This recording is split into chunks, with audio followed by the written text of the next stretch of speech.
Talking with Kathleen Edwards. Billionaire is the new record. And Kathleen, I was looking at the credits for the album. With the title track, I couldn't help but notice the name Dan Wilson. Tell me about working with Dan Wilson.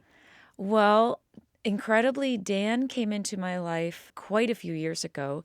I think it was around the time that he was writing with the Chicks, and he wanted to go on tour and play shows as sort of Dan Wilson solo acoustic. And somehow he ended up, I can't believe I'm going to say this, opening for me.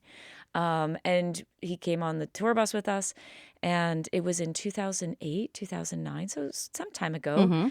And he's such a lovely guy, so easy to get along with. And of course, his big sort of atmospheric sort of songwriting credits with as a co-writer were just on the heels of that time that we spent together. Obviously, he was already a worldwide #1 hit writer with Semisonic, and so we always had this tether. And years ago, when I was really struggling around the time that I made my fourth record in 2012, I was just really, I felt really quite lost in sort of in all aspects of life.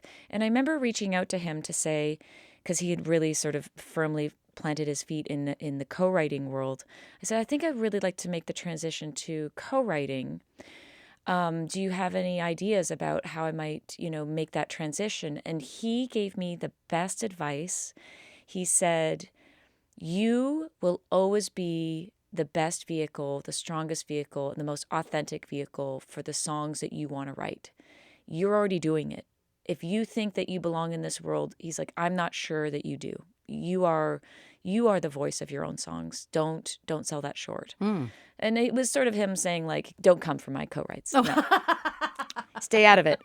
No. And it was great advice. And then when I wrote Billionaire, which is this song about my beautiful friend who passed away, I felt like I was so close to the song, and I was worried that maybe there was a way to improve it. And so I reached out to him, and I was going to be in Los Angeles. So I went to his home, and we worked for a few hours, and he helped sort of just maybe clear out some of the weeds on the song and make it a little cleaner and a little more true to the message. And working with him was such an honor. I love Dan. And I thank you for reminding me that, of course, that's a Minnesota connection.